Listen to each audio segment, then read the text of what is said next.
Welcome to the Art of Volunteering. Today we're going to continue our discussion about community service and volunteering for high school. And then today we're going to talk about it from the college perspective. My guest today is someone I've known for quite some time. She's Dr. Kathleen O'Connor. She's the former vice president of enrollment management for Lasell University. And when she introduced herself, I'll let her tell you all the things she's been involved with. But basically, she understands students and what their experience is in college or university. So, Dr. O'Connors, would you introduce yourself? I will. And please forgive me. I have a 4-month-old puppy at my feet. So that's my latest journey in life. So as Stormy said, I'm Kathleen O'Connor, Kate to my friends, and I have worked in higher education for over 40 years. I've been a director of financial aid. I've been a dean of students. I have been a dean of admissions and financial aid. I have been the chief student affairs officer. I have been the chief development officer. I've overseen marketing, communications, admissions, graduate admissions, athletics, institutional research, I'm sure the registrar's office.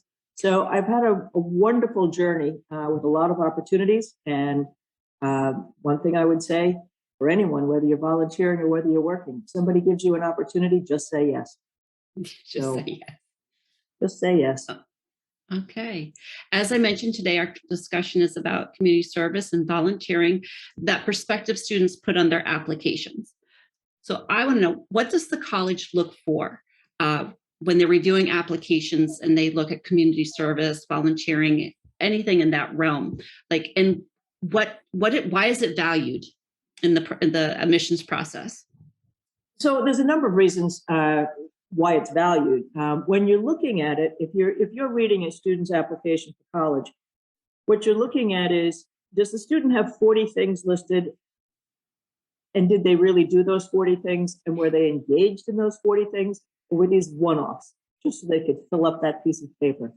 So you're looking for the type of experience the student had, and what was the length of that experience? How much commitment did they make to that? Because that's part of what you're looking for. It's not just the service aspect, but it's what did the student do? How did they engage? How did they commit?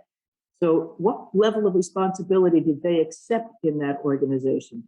That says a lot about what kind of student they're going to be when they enroll at your university. We're all looking, I did a TV program with the Dean of Admissions from Wellesley one year. We're all looking for students who are going to make our community a better place. And so you're looking for students who demonstrate through their application for admission the kinds of things that you think will bring energy, bring engagement, bring life, bring good things to your community. Different things, but good things. So it's about building a community. Going to college, you don't want just disparate individuals. You want to build a team. You want to build a community. And somebody who has done service generally has worked on some type of a team. You usually, sometimes a volunteer is a solitary opportunity, but generally working as part of a team is part of a service project. And what you find is that students who have done service have taken the opportunity to expose themselves to people that are different from themselves. And the beauty of service is that you can do it in any area that interests you. I happen to love being out of doors. I did a 5-mile hike at the National Seashore today, and we saw whales. And you can go out and clear trails. You can, on Cape Cod, you can go and rescue turtles. You can do wonderful things out of doors. If you're not somebody who likes to be out of doors, you're more of an intellectually based book person, you can mentor younger students. You can volunteer in the library. There are all kinds of things you can do that help you express who you are as a person. And in expressing that, you're going to learn something. You're going to learn something you didn't know. One of the wonderful things you hope people are also going to learn is humility. How fortunate am I? I'm working with elderly, or I'm working with underserved communities, or I'm helping to build a playground. for students with different abilities. I may learn something about myself. I may learn that I am an incredibly fortunate human being to have the ability to do this. And so that's an important thing that can be learned through service.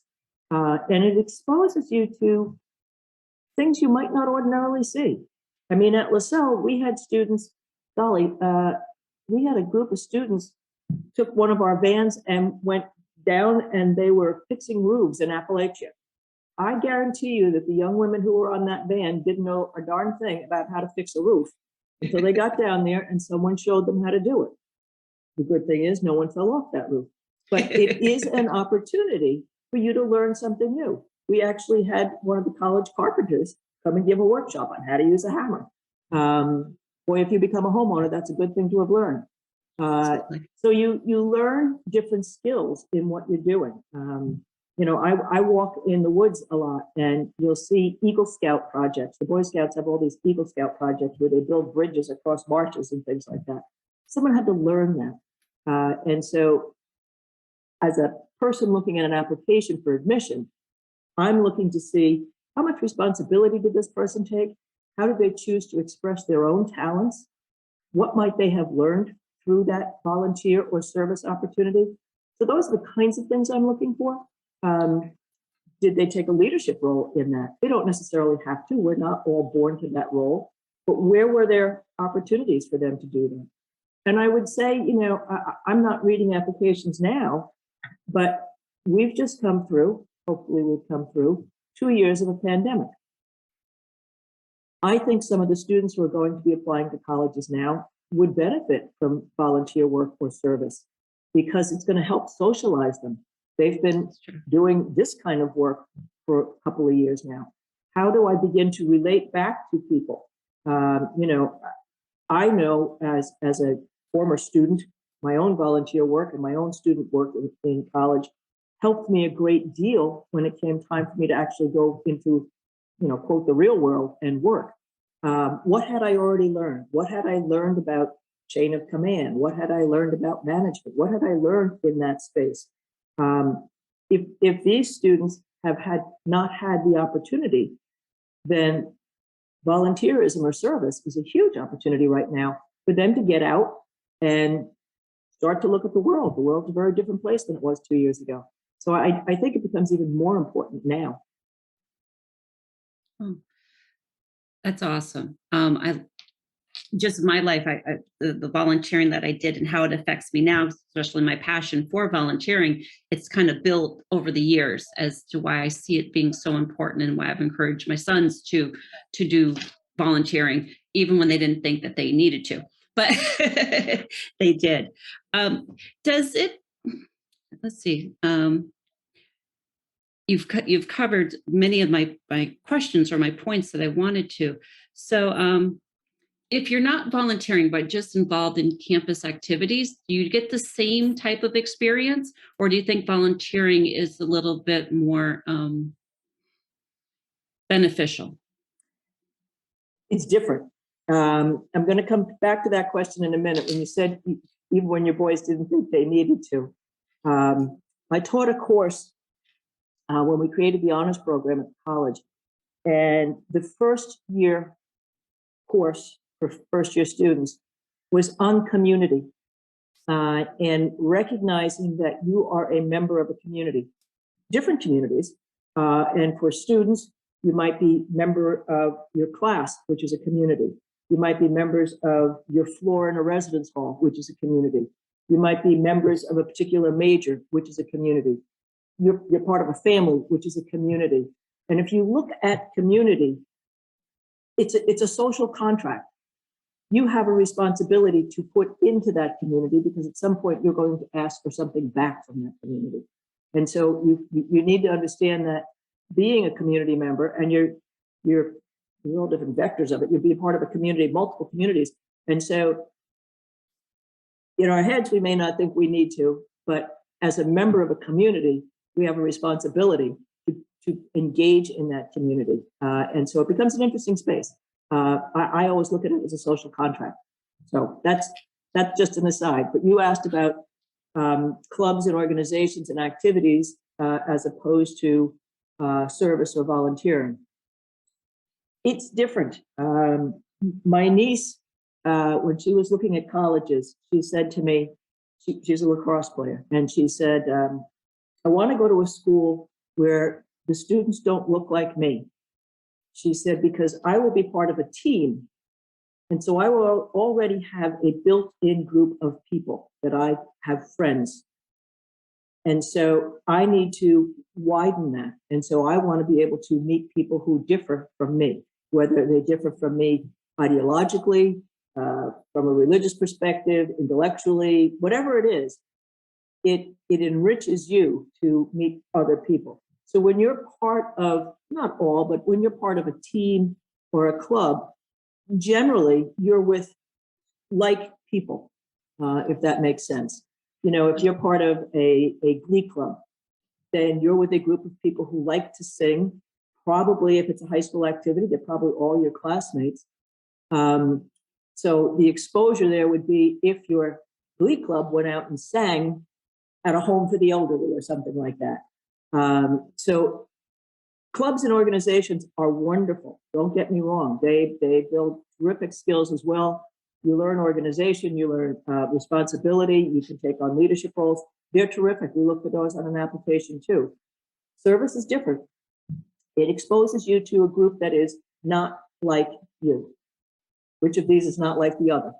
You meet a different group of people. And hopefully you learn from them. Does that answer you? That does answer me, very much so.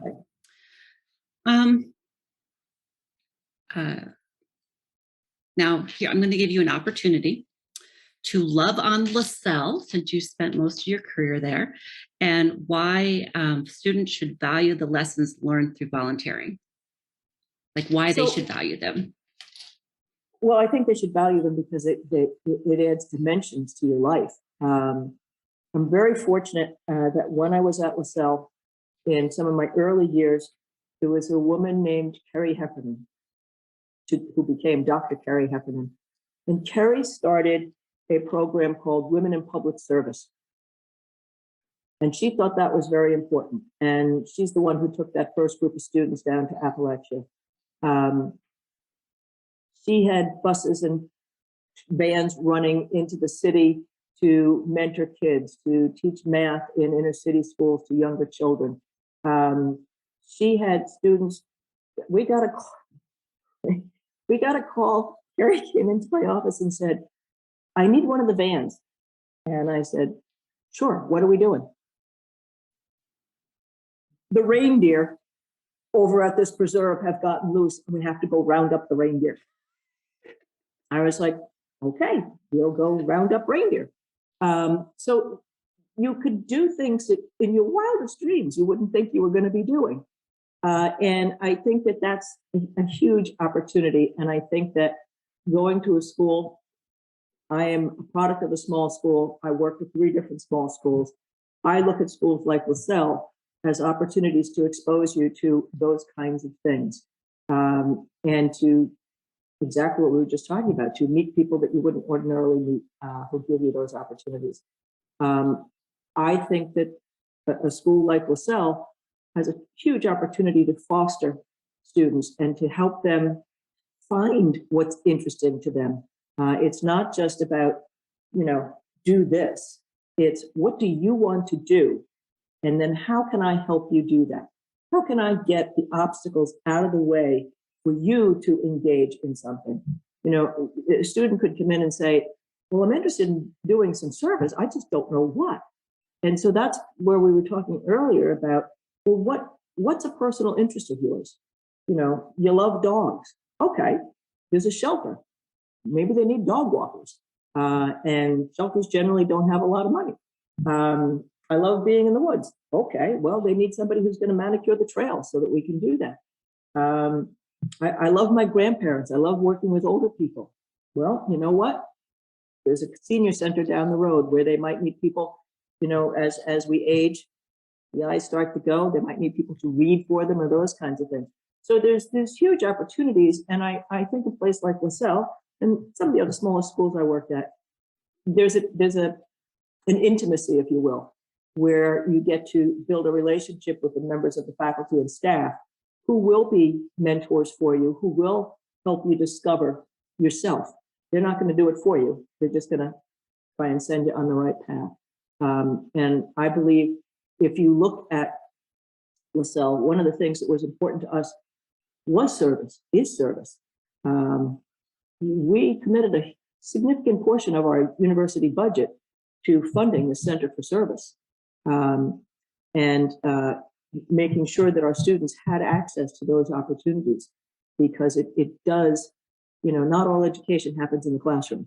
There's a tremendous amount that occurs outside the classroom. And so a place like Lasell tries to foster that in students. I have a question for you.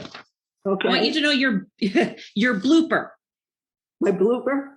Tell me of a blooper and then what you learned from it. I thought about that, and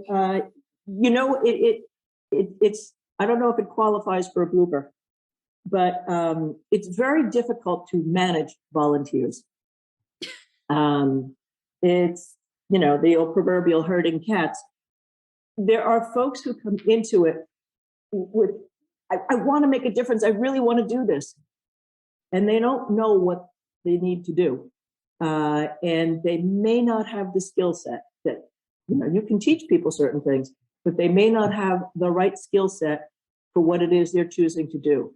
So it's very hard to fire a volunteer. That's true. Well, it is. And, some people, as we started this conversation, we were talking about what do we look for on the college application? And I said, is it a one-off or did the student engage in this process? And so you can have people who are like, oh, yes, I volunteered to do that. And you're like, okay, I need you Tuesday and Thursday at 3:00. Tuesday comes and it's 3:45. Oh, well, I had something come up. Well, you have to take this seriously. Thursday comes and it's 4:15. How do you fire somebody that you're not paying? It's not easy. And helping people find something that perhaps this isn't what interests you as much as you think it is. Perhaps we should find something that is more interesting to you. So it's not really a blooper, but I think back over my career and I won't tell you who I fired. But it is, there's a fine art to firing someone and having them think that they quit.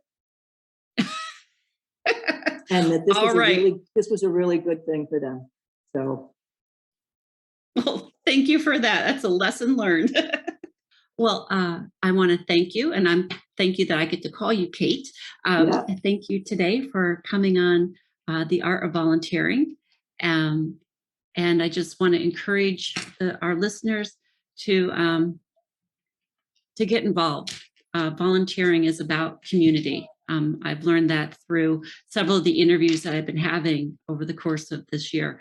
And you get so much more out of it than what you put into it. So, all right. Thank you. And we'll see you next time.